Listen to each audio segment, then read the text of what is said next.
Okay, Whenever you're ready. I call to order the regular Board of Education meeting on January 23rd, 2025 at 6:31 p.m. in the boardroom of Oak Park Room, Forest High School, and the roll call, please. Mr. Brisbane. Here. Dr. Maharaj. Mr. Arkin. Here. Ms. Williams-Lee. Here. Dr. Livingston. Here. Mr. Grandhost. Here. And Mr. Kowski. Here. I move to enter closed session for the purpose of discussing the appointment, employment, compensation, discipline, performance, or dismissal of specific employees of the district or legal counsel for the district and independent contractors and specific volunteers, including hearing testimony on a complaint lodged against an employer or against legal counsel for the district to determine its validity. However, a meeting to consider increasing compensation for a specific employee of a public body that is the subject to the Local Government Wage Increase Transparency Act may not be closed and shall be open to the public and posted in accordance with this act. Collective negotiating matters between the district and its employees or their representatives or deliberations concerning salary schedules for one or more classes of employees and litigation when an action against affecting or on behalf of a particular public body is filed and is pending before a court or administrative tribunal, or when the public body finds that an action is probable or imminent, in which case the basis for finding shall be recorded in minutes of the closed meeting. Second. And a roll call, please. Mr. Arkin. Yes. Ms. Williams-Lee. Yes. Mr. Brisbane. Yes. Mr. Grandhost. Yes. Dr. Livingston. Yes. Mr. Kowski. Yes.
I got you. It's just.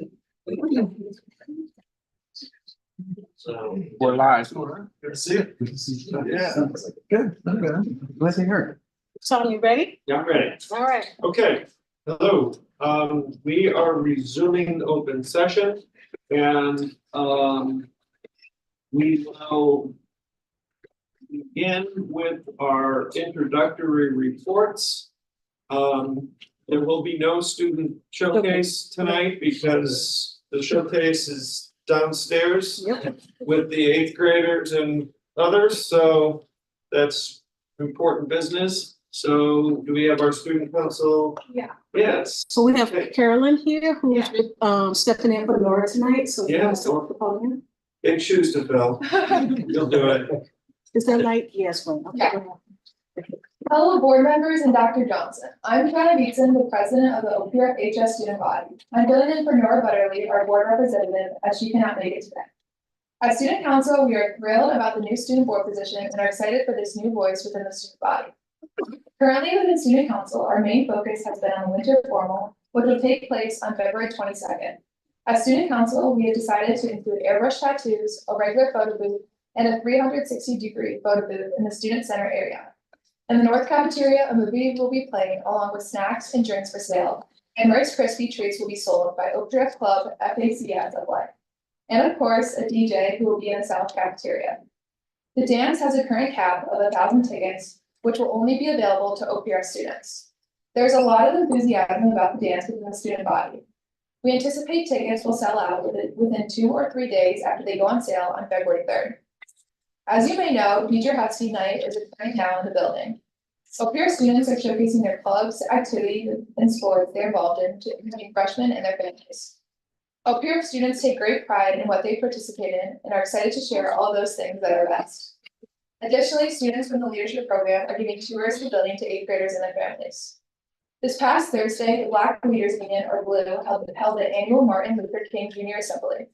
The assembly included an address by Principal Parker, a performance of Lift Every Voice and Sing by the True Colors student a cappella group, a spotlight on Black-owned businesses with an OPRF, a spoken word performance, and a game of trivia. The Tradition of Excellence Assembly is taking place on February 13th. As student council officers, we have selected 3 recipients of the Tradition of Excellence Award. We look forward to honoring both recipients and their families, as well as sharing their inspiring and impressive journeys with the student body. Thank you. Thank you. Questions? I have a very important question. Yeah. How many Beatson members have served in the position of addressing the board? A board rep Only one. One? My oldest brother, Matthew, he was board representative. official, you're Yeah. subbing in, is what you're saying? Yes, I'm like the sub, and then I had another brother that was the president of student council, and then I had another brother that didn't do anything.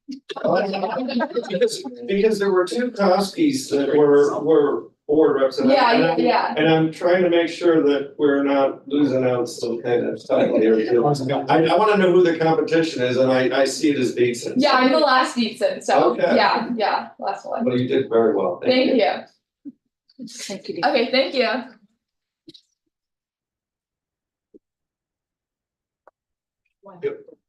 Could be president. Protect that lead or Mr. Johnson. Okay. Yes, you know. Okay, and our next order of business is our superintendent. Okay, a few announcements for you here tonight. First, congratulations to senior Amelia Emerson on the selection as a Regeneron Science Talent Search 2025 Scholar. Regeneron is the nation's oldest, most prestigious science and math competition. Amelia is only the 2nd student in OPRF history to receive this honor. Overall, just 300 scholars were selected from a record-breaking 2,500 entrants from 795 high schools around the world. Amelia was chosen based on her research using fruit fly to explore how natural compounds can protect the brain after a traumatic brain injury. Congratulations to seniors Caitlin Daniel and Jasmine Shirley on being named 2025 Posse Foundation Scholars.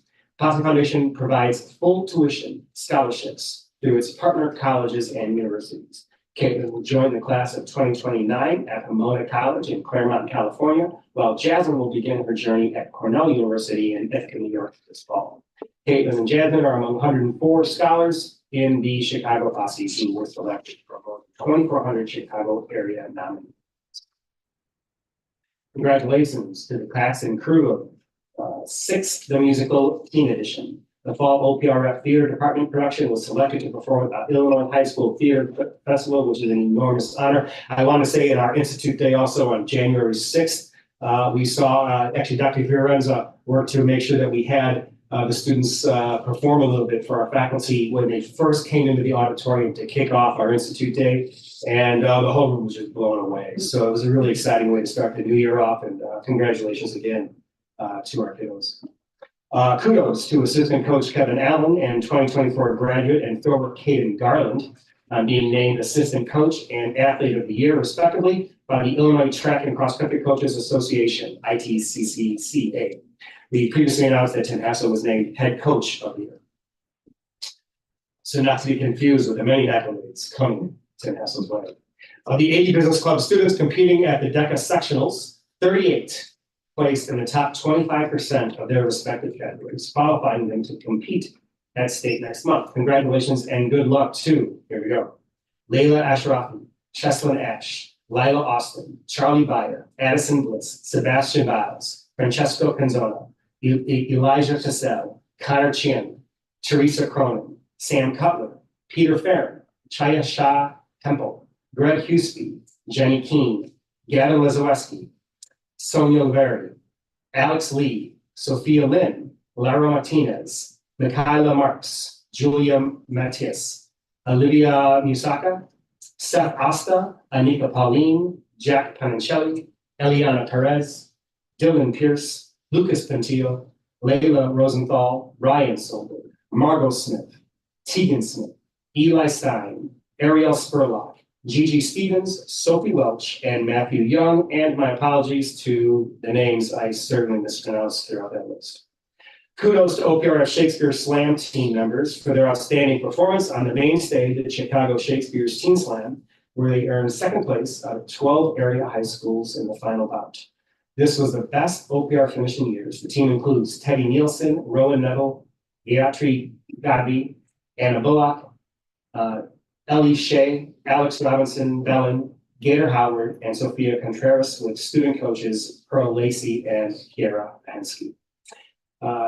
Congratulations to the OPR speech team for their third place finish at the 18th annual Willowbrook Winter Classic Invitational on December 14th, where they placed third as a team.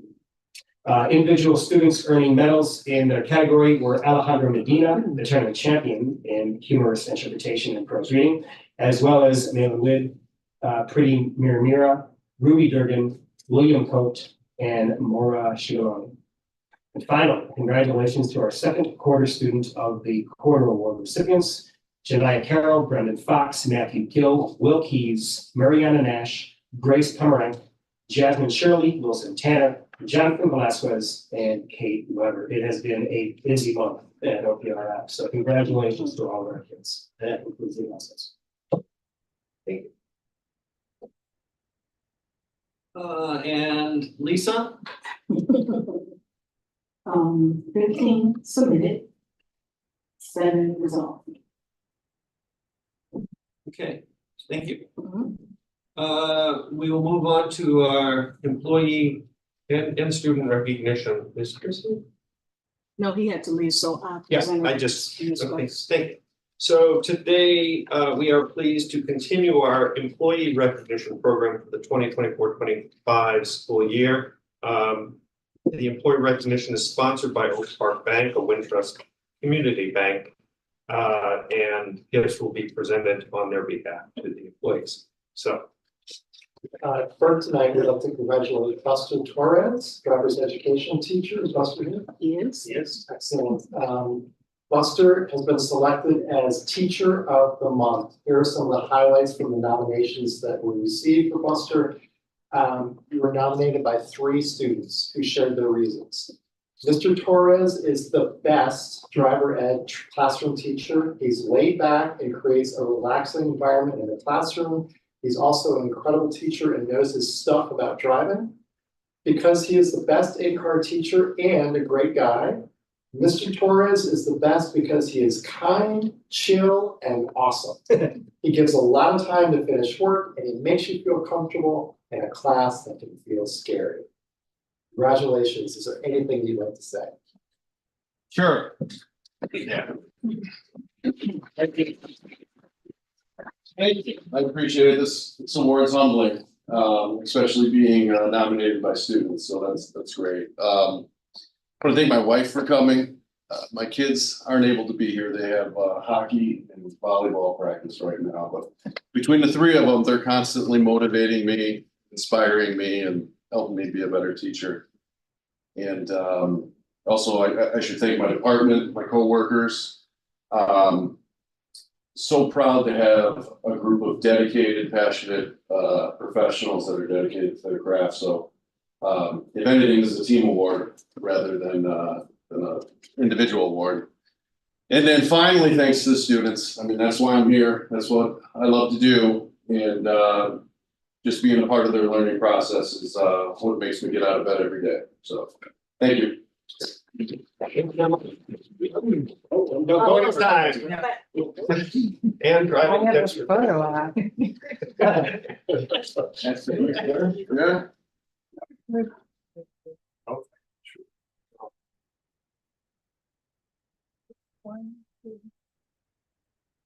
Thanks. Thank you. Awesome. Thanks. Thanks.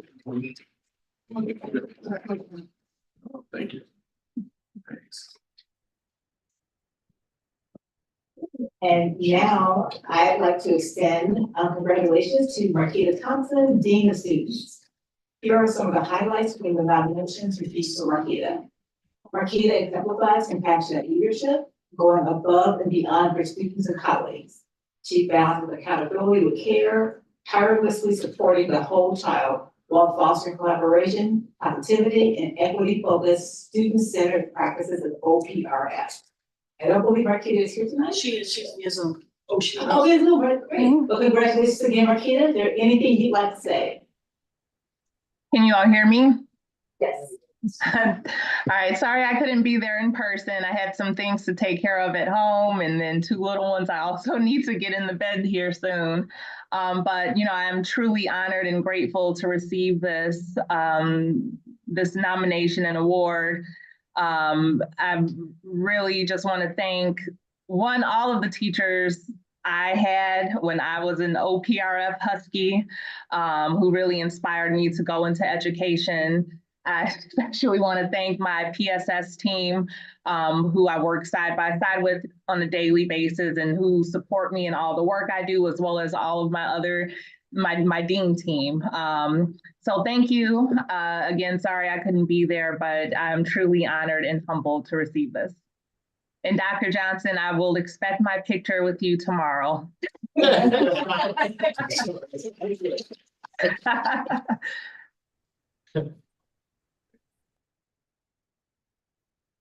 Okay, today we are pleased to continue our new sustainability recognition program. Again this month, we recognize 2 sustainability champions, 1 student and 1 employee, for their exemplary efforts in environmental sustainability.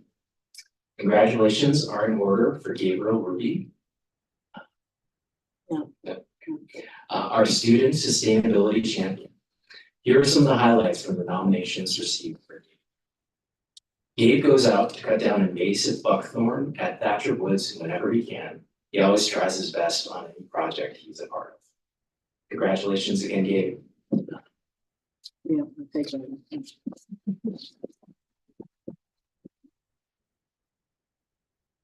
Lastly, we are pleased to present Faculty Sustainability Champion for the month of January, Brianna Martinez, English teacher. She's not with us. Here are some of the highlights from the nomination received. Ms. Martinez developed curricula on overconsumption, fast fashion, and waste, using documentaries and materials to inspire students to examine their consumer habits and make eco-conscious decisions amid climate change. Congratulations, Brianna. Excellent. So that completes our recognition segment, and we move to public comments. We have no public comments. None. So we will then move to our consent agenda. Are there any consent items that board members want to pull for discussion? Right? Okay. Any others?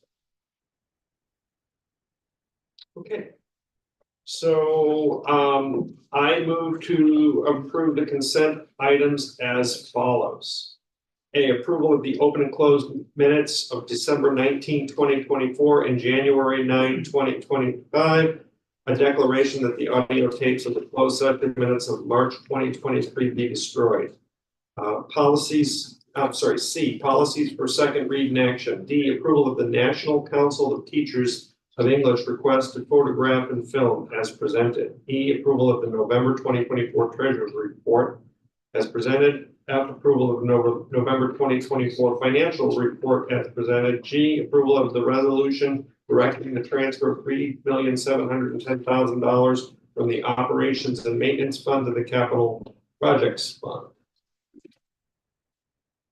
H, approval of the Seabird Electric project quote for the marquee sign update in the amount of $54,311. And I, approval of the November and December 2024 and January 2025 check disbursements and financial resolutions, including the payroll resolutions for February of 2025. And may we have a roll call, please? Mr. Grandhouse, Yes. Ms. Williams Lee, Yes. Dr. Livingston, Yes. Mr. Wilson, Yes. Mr. Arkin, Yes. and Mr. Costi. Yes. The motions pass as presented. And now we will, item B. I move to approve the personnel recommendations, including new hires, transfers, resignations, and leaves of absences. And any discussion? Okay, then when we have a roll call, please. Ms. Williams Lee, Yes. Dr. Livingston, Yes. Mr. Wilson, Yes. Mr. Arkin, Abstain. Mr. Grandhouse, Yes. and Mr. Costi. Yes. The motion passes and we move to our action items, of which there are 3. I move to approve the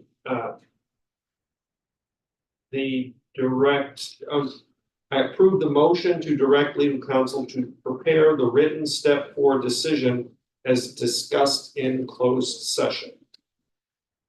Second. Any discussion? And a roll call, please. Mr. Arkin, I abstain. Ms. Williams Lee, Yes. Dr. Livingston, Yes. Mr. Grandhouse, Yes. Mr. Wilson, Yes. and Mr. Costi. Yes. The motion passes. I move to approve the edited resolution expressing support for Illinois Vision 2030 as presented. Second. Any discussion?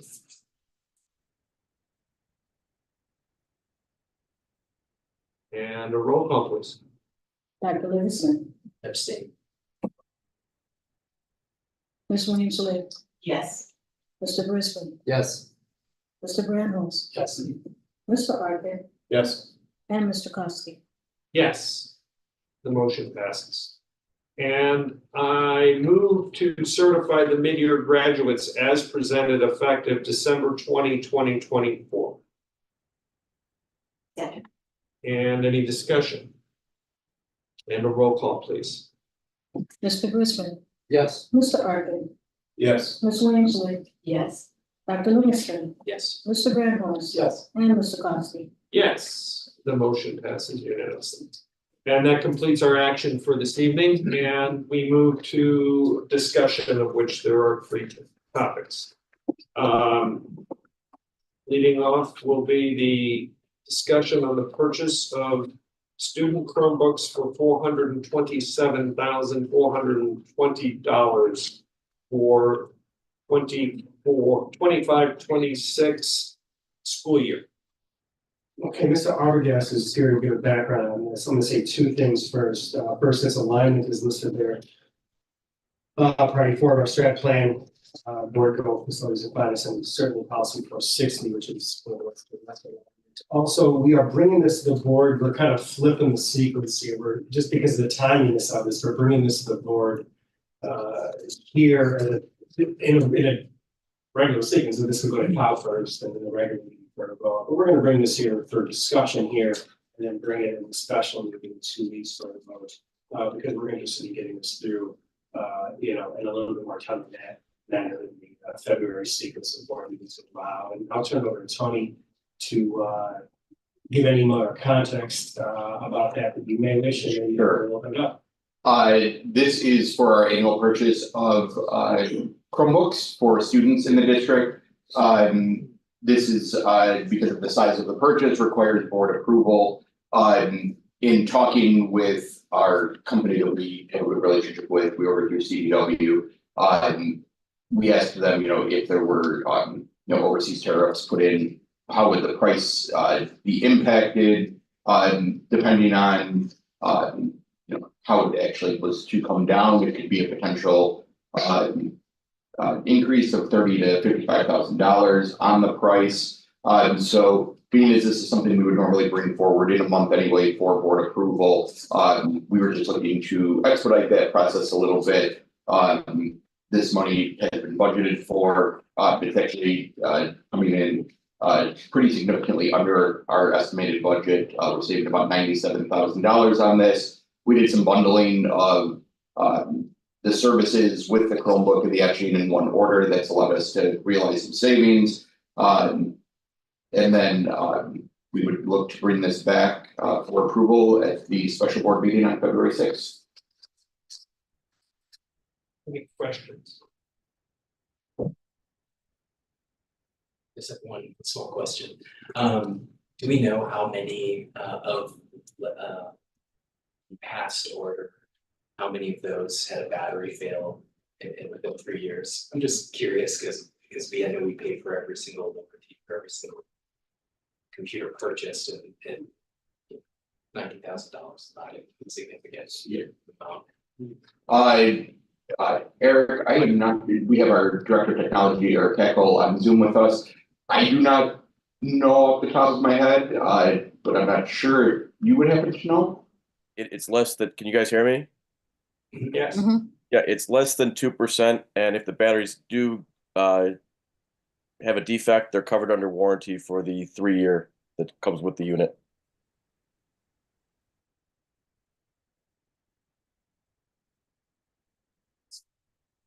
So this is potentially something we don't need to include and can address it more on a case-by-case basis because it happens that rarely. Is that correct?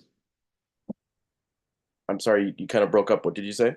Oh, is this something then that it would make sense to address on a case-by-case basis, given the inherent warranty for defects and how few actually have to be replaced at all? Absolutely. It's we've typically done on a case-by-case basis because of the warranty that's available to us. No, Eric, yeah. Yeah, Eric, I think what Dr. Livingston's asking is within the proposal, there's the $19,000 for the warranty for all of the batteries, and that would we be better off carving that out and then replacing the batteries on a case-by-case basis.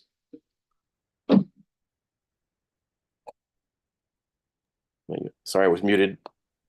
We could look at it that way. However, the warranty covers more than just the batteries. It's hard to debundle just that part. The warranty is all encompassing. Even if they wind up getting damaged in some cases, they'll actually repair them. So yes, I've seen it done both ways. It's kind of gambling because sometimes you might have a year where you have a bad batch and you have a whole bunch. I don't think we would hit $90,000, but that $90,000 we're talking about in terms of warranty covers a lot more than just the battery.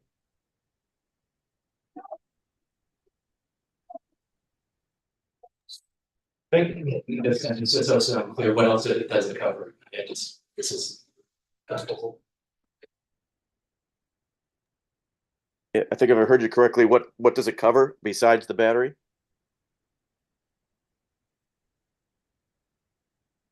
Yes. Okay, it covers the keyboard, it covers the logic board, RAM, any type of connections that should fail, displays, drivers, batteries, basically the entire unit in of itself. Thank you. I guess I do have one question. So in addition to the overall warranty, there's also a warranty that's specific to the battery for 19,000. So I guess what's the difference? I guess what does that add in terms of coverage? So with the, and Eric, feel free to jump in here, but with the battery warranty itself and with the additional things that Eric had mentioned, instead of losing the entire device, if something was to fail with the battery, we would get the new battery, the install of the new battery, which is the labor, and that tends to be more of the expensive cost, and then we wouldn't be losing the capability to have parts that are original and fit their current devices. If we, let's say year 2 a battery goes bad, we'd be able to either get that battery back into the proper machine, and as opposed to having to go to like aftermarket batteries or something like that.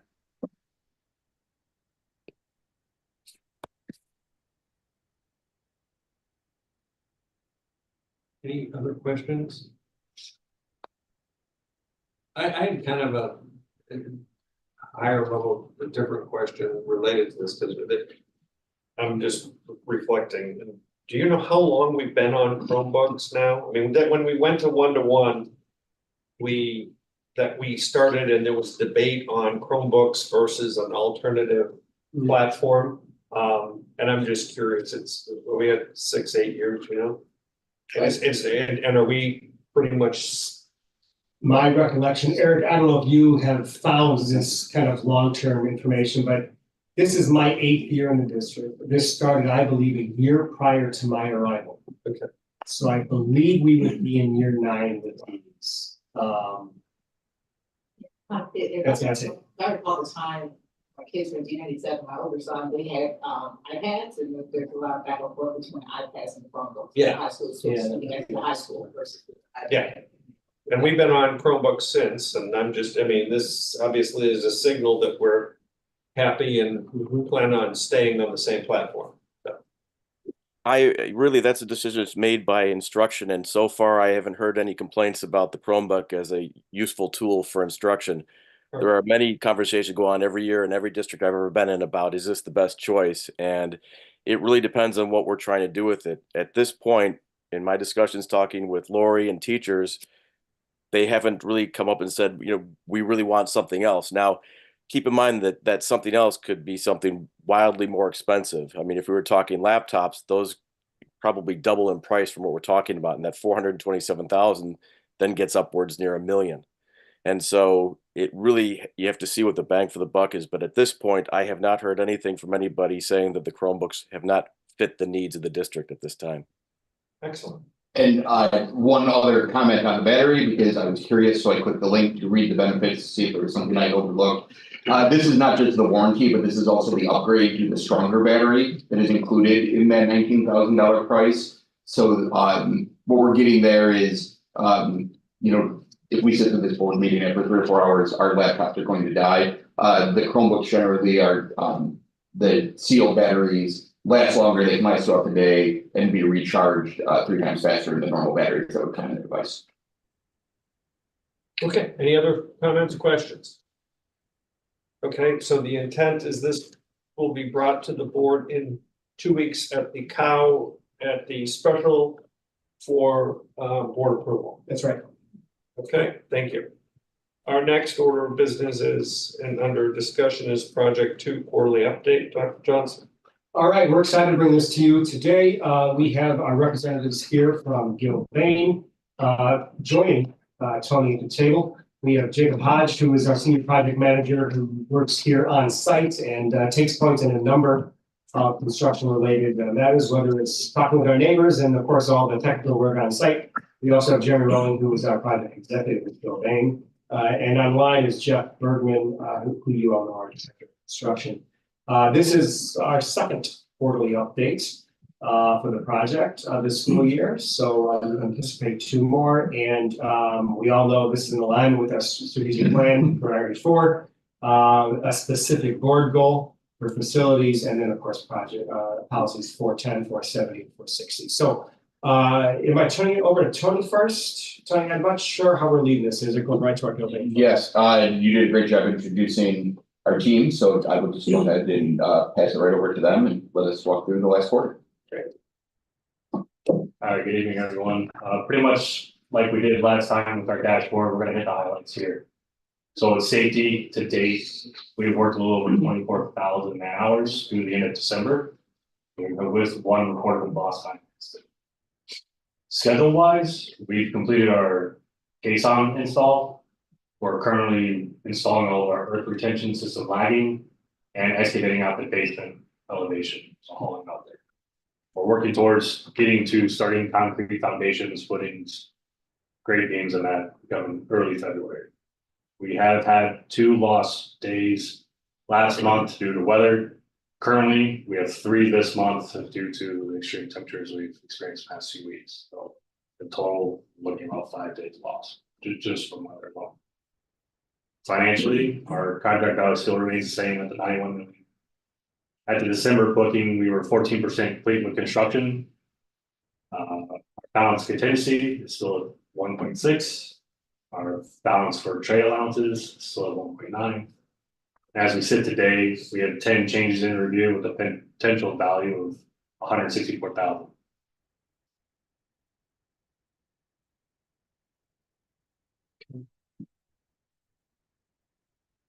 Yeah, any questions? Questions, comment? Questions? Can I ask you, for scheduled lost days project to date 30, can you just put that into context for us? Is that about what you would expect at this point? Is it pacing ahead? Is it pacing behind? So the 30-day is more related all around the Nicor gas service relocation.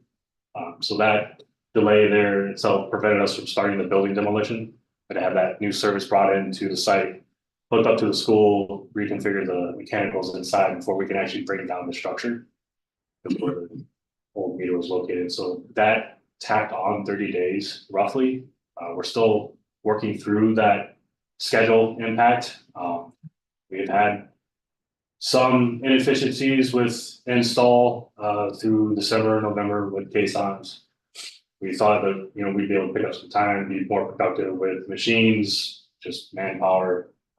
Obviously, the weather days didn't help us. We were shut down, so we do anticipate that we can still bring this project in on time. Right now, we're still tracking the new addition to be done, 813, like we presented to you guys at the last board meeting. The west pool renovation is going to be trailing behind right now. It's a couple weeks, so we're looking at the last week of August. But the goal here is for us to always try and get you guys an operating pool at all times throughout the course of construction. We didn't want to take over everything at once. We just couldn't operate your school programs.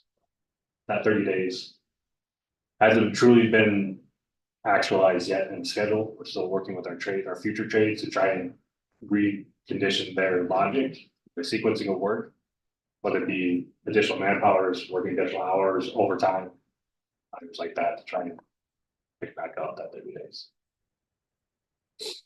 Yeah, if I can just add, so when we were here 3 months ago, I guess, and presented our last update. 8/13 was our projected substantial completion date.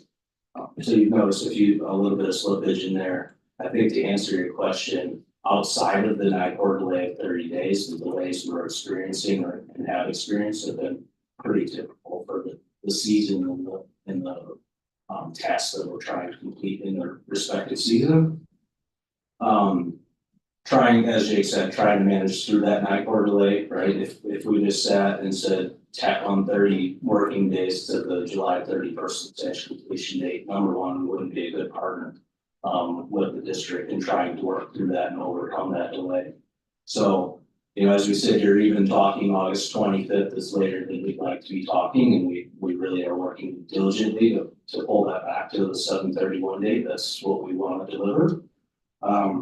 But it's still better than what we could be looking at if, tacking on 31 days would be roughly mid-September. So all in all, we're doing a little better. There were some efficiencies when we presented the last time with that August 13th date that we hope to realize we kind of plugged into our schedule through the case on the earth retention and excavation operations that due to a multitude of reasons didn't quite come to fruition. So we continue to work through that as with any schedule.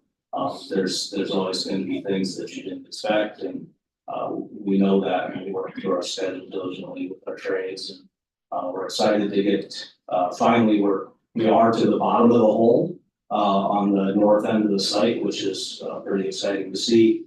And the concrete operation should be starting actually mobilizing next week. So that's kind of a big milestone here of actually starting to come back out of the hole, or at least at the bottom of the hole. So, and then Jake and the team have been doing a good job in coordinating future activities, and the next really big future activity is structural steel, structural steel. So there's a lot of complexity with this structure. So a lot of coordination and discussions have been going on with that contractor. Fabrication is well underway for this building. In fact, they're tracking to have 100% of our structural steel fabricated by mid-March, which is a good thing. So our team's been going and doing shop visits and reviewing the stored material and the fabricated material to make sure that we're tracking towards church operations and that it's ready when we're ready. So, thanks. Good.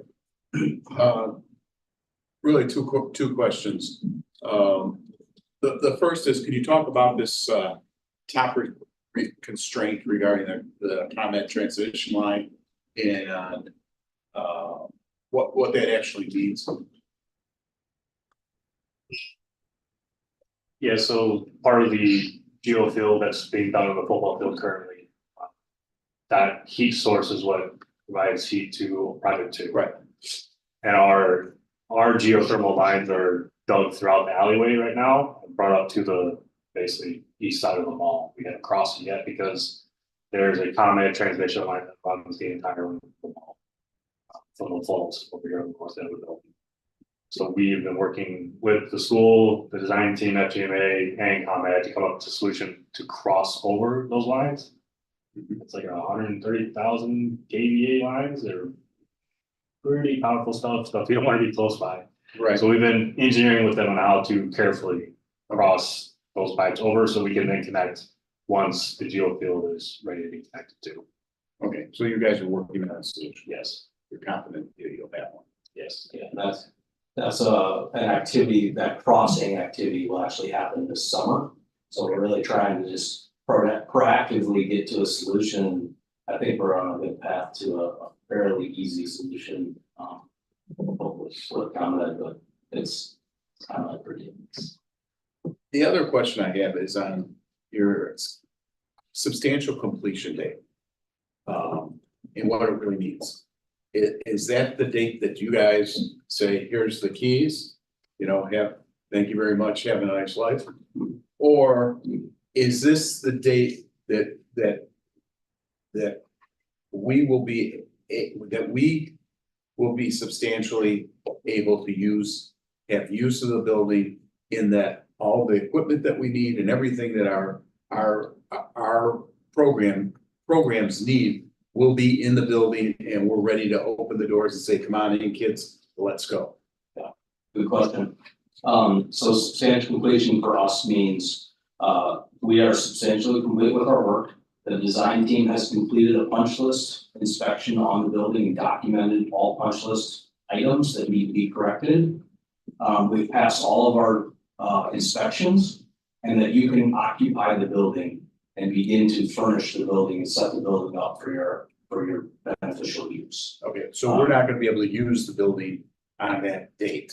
I wouldn't say not right away, yes. Okay, because we're gonna have to do what we have to do in terms of furnishing it. And Exactly. getting our equipment in it and, you know, we're doing whatever we need to do to get for our programming. Exactly, yes. So my question then to Dr. Johnson is, you know, obviously there's gotta be some planning and some logistics in terms of, of getting that done, and will that constrain our programming in that first semester of the school year?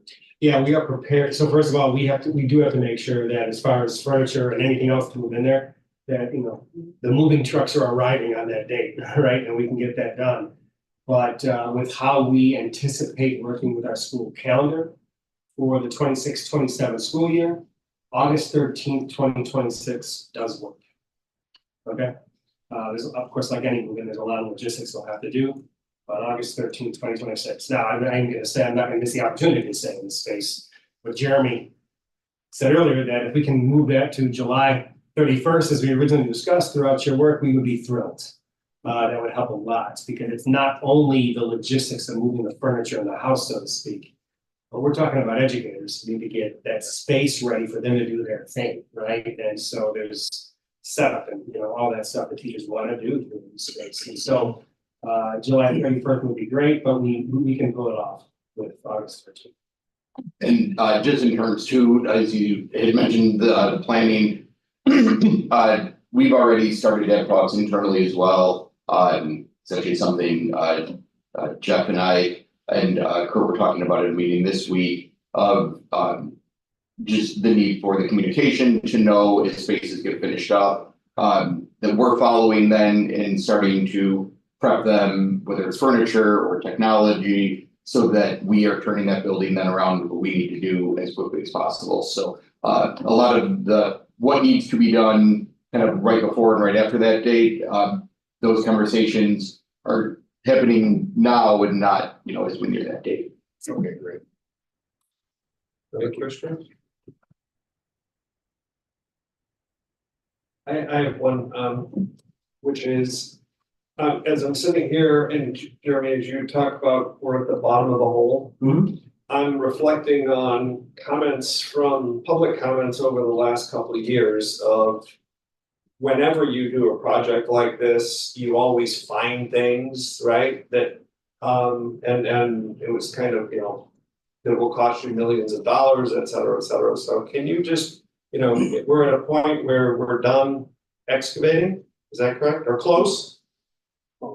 50 to 60% done. Okay, so can you tell me, have we found things, and or concerns that were, is the word prognosticated, is that a word? It is a word. Is it in the right context? Finish your sentence. Can you make a, that were made, I mean, we heard these predictions of what might happen, and I'm just trying to compare. What? No buried treasure. Buried treasure, so what should Jimmy Hop is not there. Nothing yet. Nothing yet? No, I think honestly, most of our, I'll call them surprises, not even treasures, were really discovered during the surgical disconnect and demolition of the building. What lay behind the walls, what was above the ceilings, in the demolition of the old building. But fortunately, in the dirt, we've knocked on wood, discovered nothing. Our 102 caissons plus 105 steel piles went in the ground with one minor obstruction, which is always a concern when you're going down 60 plus feet, that they hit obstructions with those caissons a lot of times. Sometimes you actually have to move them over, sometimes you have to core through them. We had one little piece of granite, for lack of better terms. I don't know what it was down there. But we were able to make it through it. It was about 10, 12 feet down. And so, the operation continued with no delay there. So, yeah, it's been, dirt wise, it's been good, and the quality of the soil and material at the bottom of the excavation looks good and looks up to standards, what we expected so far from what we've uncovered. So, you know, that can be a big cost for a project as well, with what we call unsuitable soils, right? Something that doesn't meet the bearing capacity that's required for a building like this.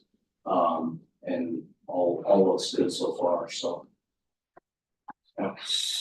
So the title of Bob's article is Great Soil or Good Soil? How do you want to do it? Just plan to see, you know. Okay. I think that covers my question. Any other questions? Okay, we appreciate the update. Thank you. And thank you. Our next matter is the world of governance. And there.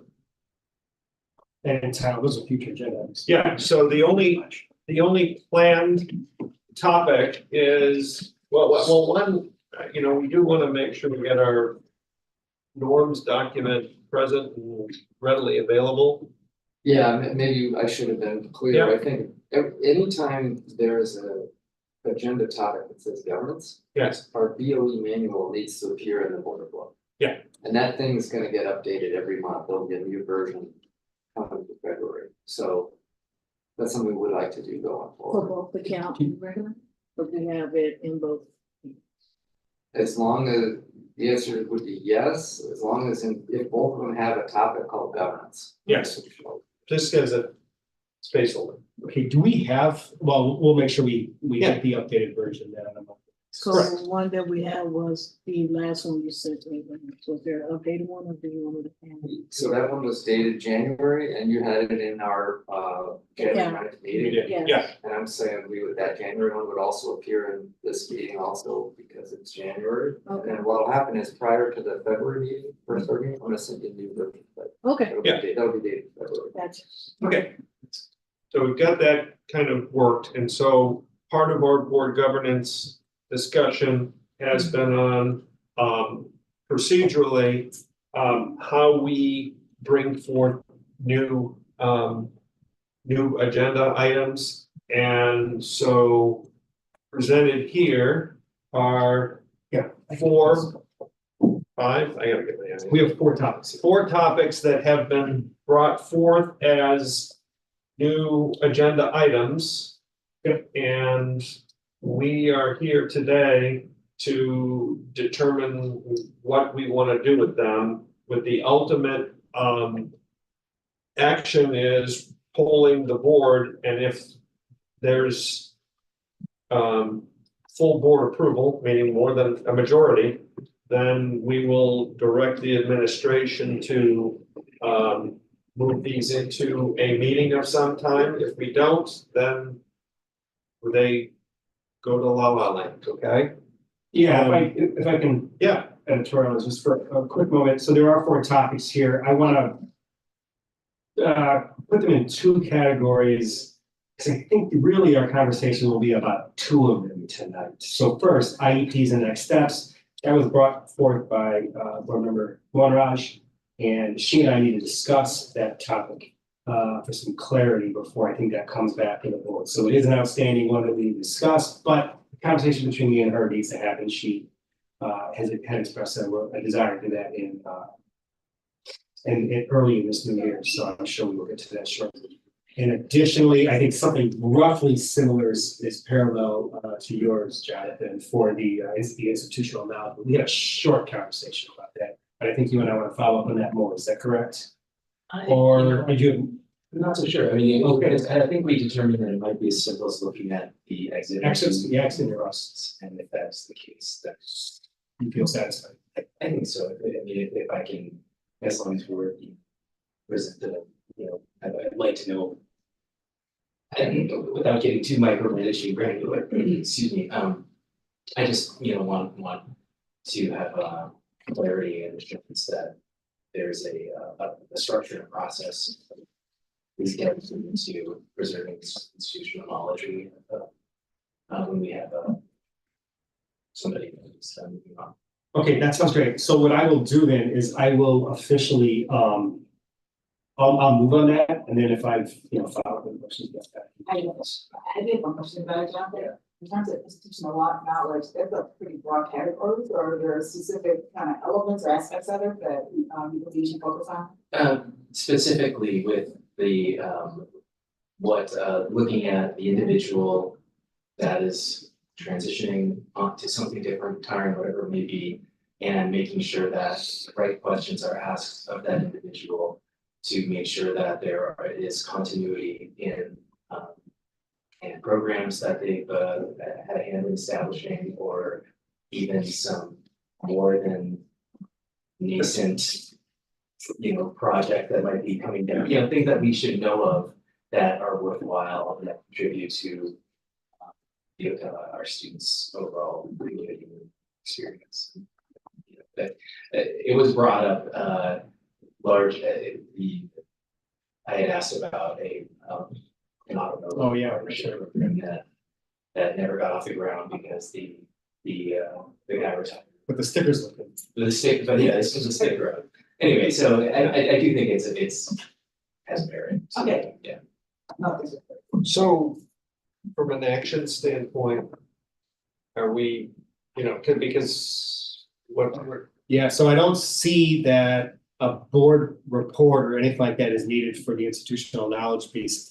I probably should confirm with the board that based off of how it's described here, we've been able to stand it up, right?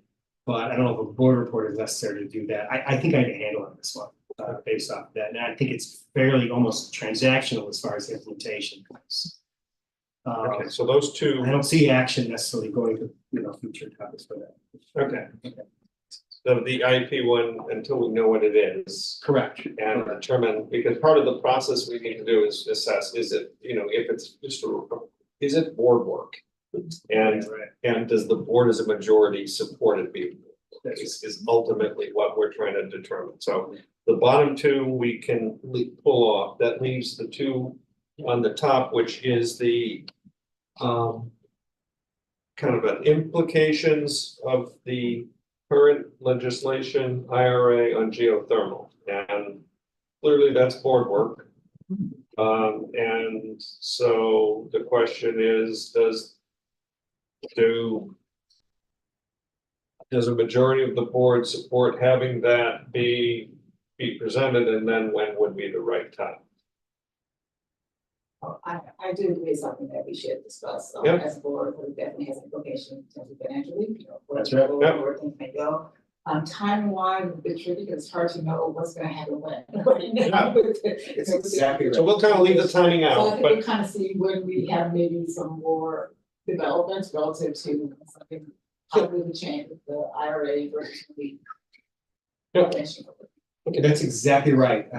so I guess just to poll, is there anyone else in who else is in support of having this be a future board discussion at the right time? Yeah, so it's just sort of floating. Yeah, the timing is somewhat fluid because of the dynamics of the world today. Right, I guess is, okay, so I think there's consensus that this is, we just need to know what. I think there's also a timing issue in terms of the work that we're doing, the geothermal work that we're doing, which we're making investment now. But so when financially would the applications be submitted for the IRA, right? At what point when it's done, when we paid our bill, is there other work that needs to be done before we have to, it's just kind of a big overview of what that process looks like. Yeah, so that process actually that you're describing right now, you're looking, theoretically, that can be drafted out fairly specifically now. In fact, whereas you may very well have something like that until you discuss it with A-Rate. So you're asking for something like that maybe a little earlier? Is that what I hear, Fred, or no? No, well, I mean, I think there's. We want to be timely on it. And I don't know if there's a sense of urgency or not. For the work, but just to get an idea, because I know we all went into it assuming that we were gonna have, you know, we're gonna have the, some substantial, credits or rebates or whatever it might be coming back because of the IRA. That's right. And, you know, what that timing on a regular basis, what that timing would be, and then if there's any implications in the political world today that it doesn't need to be expedited, or can it be expedited, or what, I don't know, it might be law and the law's law and nothing can be done, the current administration can't do anything about it, I don't know. But that's fair first. What I hear you saying is that there's an opportunity now to sort of say, here's what we're expecting, here's the path that we're following, is there any way to get over, do anything along that path? Do we need to, and then that's the thing that we just may not know for a period of time, so perhaps there's something interim and then something as we know more. Okay, so I mean, this one, that clearly you have full board interest, right? Yep. And so this one passes into, we can figure the schedule, and it isn't a defined date because of the fluidity, but it is not, it is a high one, okay? Can I just chime in on that? Yes, Because, as you all no doubt remember from my, November 12th report out from the Sustainability Committee meeting, I shared with you that this topic comes up at that committee meeting and also occasionally at CFC. But as I reported to you, as you quite well remember, I'm sure, Verigy rep weighed in to say that it's actually the Energy Policy Act of 2005 investment tax credits, which are more germane to our project than the IRA. So whenever you're ready to come and talk about this, perhaps the good people at Verigy can team up with Tony with a nice succinct synopsis of what the situation is offered here. Well stated. Yeah, we'll make sure Verigy is part of it for sure. Okay. And our last item that is on the list was the request, based on the scorecard, state report card review and 5 essentials. There was reference to really that there's a lot of detail in 5 essentials that gets to the score, and the score may be areas that are non-applicable to our district, and so how we answer it may give us a score that is not. Family. The time is now 8:35 and our event has ended. Please make your way to the welcome center doors, the main doors. And thank you all for coming out. In August. I think she's a minute ahead. I thought we were supposed to do the grand finale. They could all come to a board meeting. An audition. So I'm just trying to point the context. So the ask was to unbundle what the state, what the 5 essentials means to us and how it looks. That was the discussion. Am I?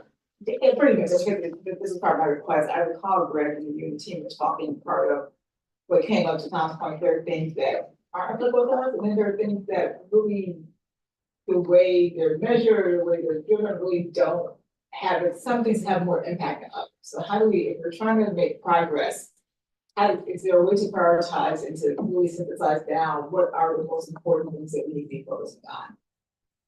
For the 5 essentials, because there were, and I'd have to go back and look at my notes. I remember the conversation. I'm looking at Dr. Fiorenza, I can't help it. This is something that. Feel free to chime in on this. I'm gonna tee it up this way, okay? If you want to come up, feel free. But Right now, Dr. Fiorenza is working with, the outside group who's working with some analysis that he brings to school with the curriculum. Isobar, and working with our teachers, to better understand what the various questions in the 5 essentials is actually zeroing in on. What does it mean? When they see a question about X, how should they interpret it? So I'll give you an example, all right, that kind of gets at this. And the anomaly is that we are a 1 building district, right? So there are questions in there, for example, something to the effect of, administration knows what's going on in my classroom. And we don't exactly know what the person who's filling that question out is really thinking. They could be thinking, well, I see Greg walking around the building every once in a while, but I don't really see Greg on a regular basis, going into my classroom. But I'm not the person who's supposed to be in the classroom. We hire people, right? Division heads and other people who are in classrooms for the purpose. And so really kind of narrowing in on that to make sure that we're clarifying what we're really asking for when we do those questions, I think is important. So there's 2 steps to this. One is kind of teasing out what's really being asked on the 5 essentials. And the second is really your second part of the question. Where do we decide as an organization, this is really where we see weight, right? And various elements of it. So Lori, I know you're really working on that first part of that. And the second part will probably be a product that we can do it after we've done the first. But do you have any thoughts you want to add? So with our work with Mr. Cohn, exactly what Dr. Johnson said, we were trying to get a better understanding of how the teachers are answering the questions. What are they thinking when they answer it? In addition to what topics or areas are most important to them, so the boots on the ground. And so just first wanting to understand, and actually, Mr. Cohn was coming here Monday to meet with administration to share with us. He had a focus group with the faculty senate, and so he has some feedback from them. And in some conversations that I know Dr. Johnson had, I had, and Principal Harper had with faculty senate president, there were some things that Dr. Johnson alluded to, like who is supposed to come into my classroom and know what's going on? Well, if the principal's going or I'm going, and that's not who they mean, then we could be missing the mark. If the division head is going, but I'm not going, they think I should be going, then we're still missing the mark. And then there are other areas that we're not going to score well on because it's not a thing.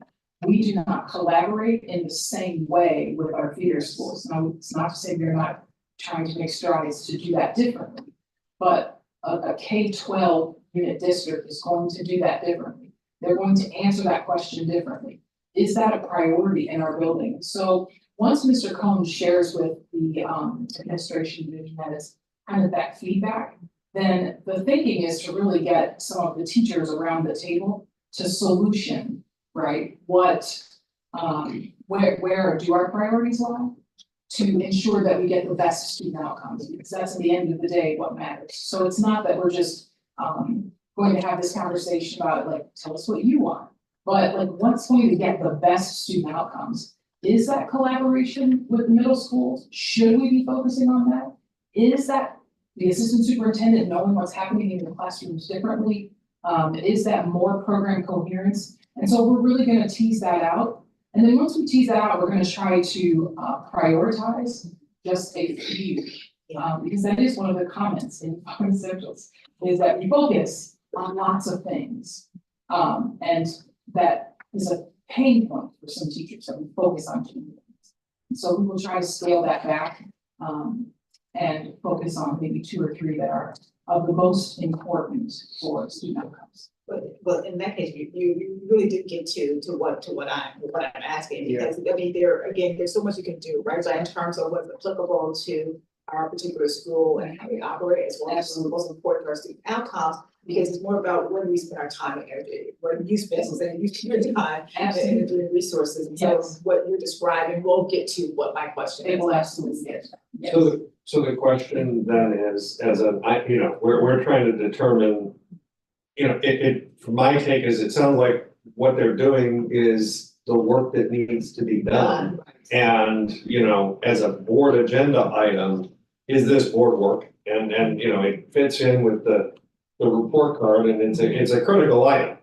And so, if a majority of the board is in support, we would then ask that some kind of a recap at some point in time come to the board.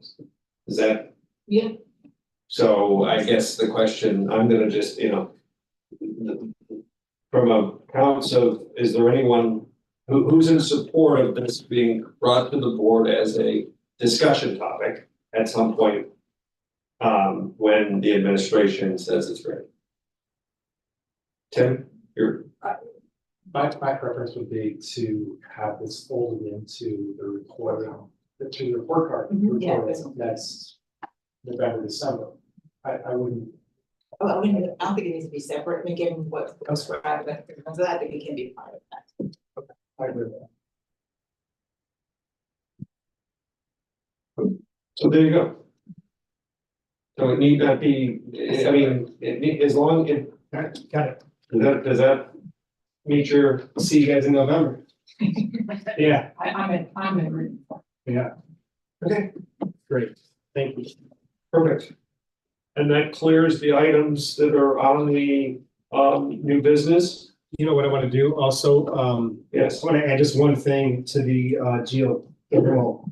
Just like we had the update today from Gilbane for project 2, we have an update coming from Verigy.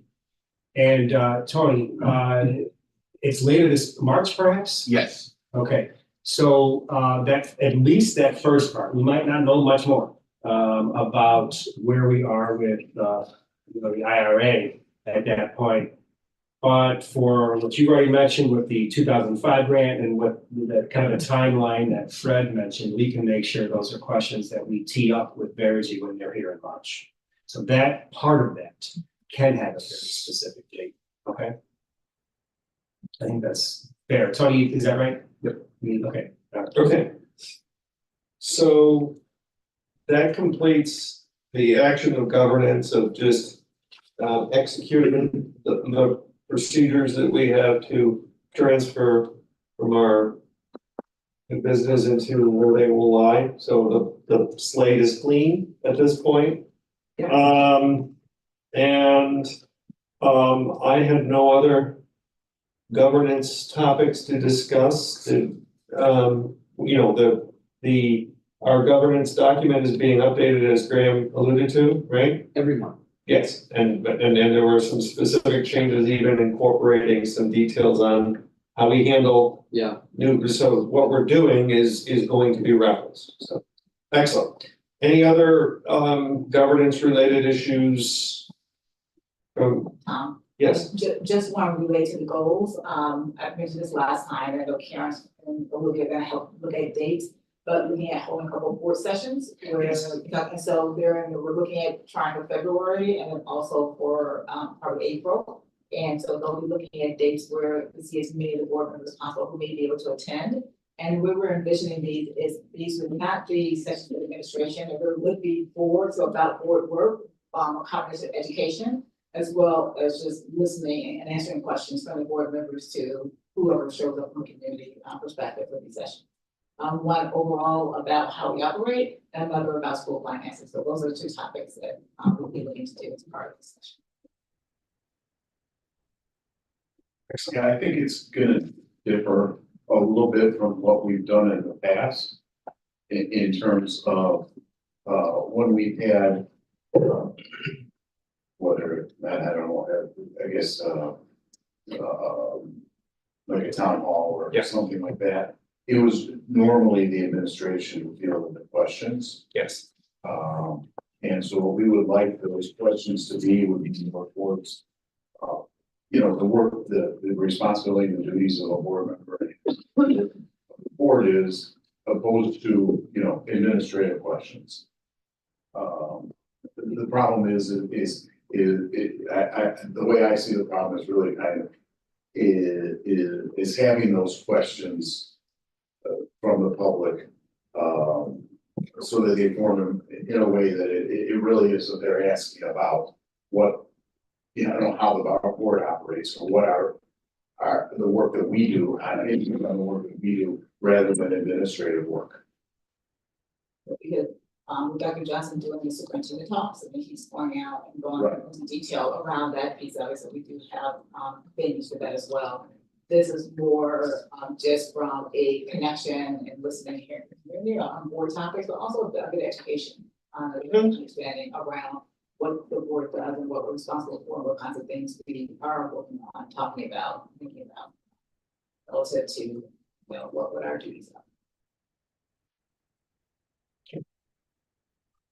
Yeah, I just think that the pitfall, the challenge is the questions tend to be more administrative related questions. Yeah, maybe we started with some kind of presentation. Yeah, I just think that is. Yeah, that's the challenge, because, you know, the natural tendency is to go there, and if it's structured in a way or not managed properly, and then 10 people have questions and we say, that's not our job 10 times, people are frustrated, right? So it's just gotta be managed. But that's all part of the learning experience. Okay. Yeah. Excellent. Okay. But that was exactly my question, was what's the format? Are we gonna do a presentation and then solicit questions? I think we have to. Yeah. Just a conversation and then. We did have a presentation, so we have some here on the baseline stuff. Perfect. Okay. Thank you. Any other items in board governance? Okay. I am not going to go through them by order. I am just going to ask if anyone has anything to report on any of the liaison or committee that they have to share. Please speak up.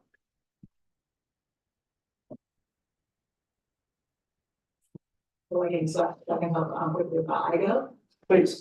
So we met on the 18th, and myself and Mary Ann, our representative, and then there were two topics. We had Peggy Kell from the Legal of Women Voters, who spoke with us because we're working on just putting together a document for candidates who are interested in running for office about, you know, what to expect, what to look for, and just to help provide some guidance to individuals. So we talked a bit about, kind of one pager that's being summarized, and something that would be just put out from iGov and more broadly be available as a resource.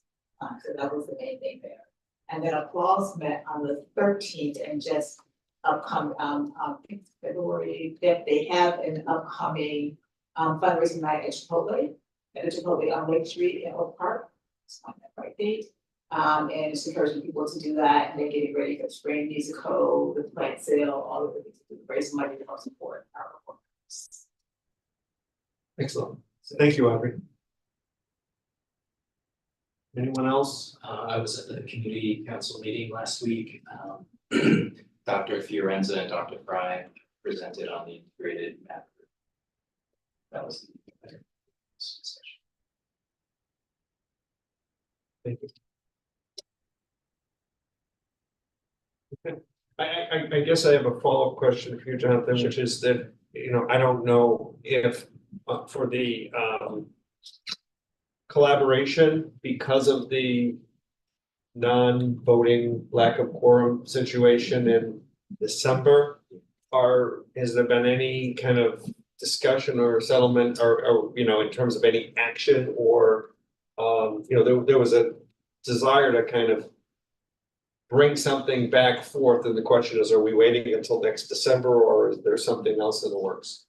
Yeah, we did have a meeting last week prepping for February's meeting, and we did discuss this. And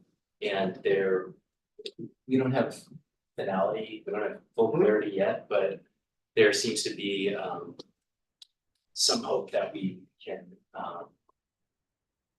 make some adjustments by well, for one, revisiting the contract and looking at what, because the contract, that's been a discussion for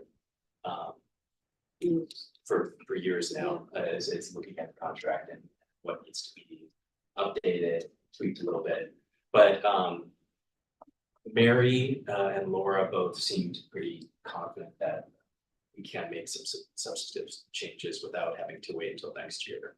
But we're not That's what quite there the yet. IGA voting members. Yeah. So, Okay, so more to come. all right. Any others on various organizations? Are there any new future agenda items?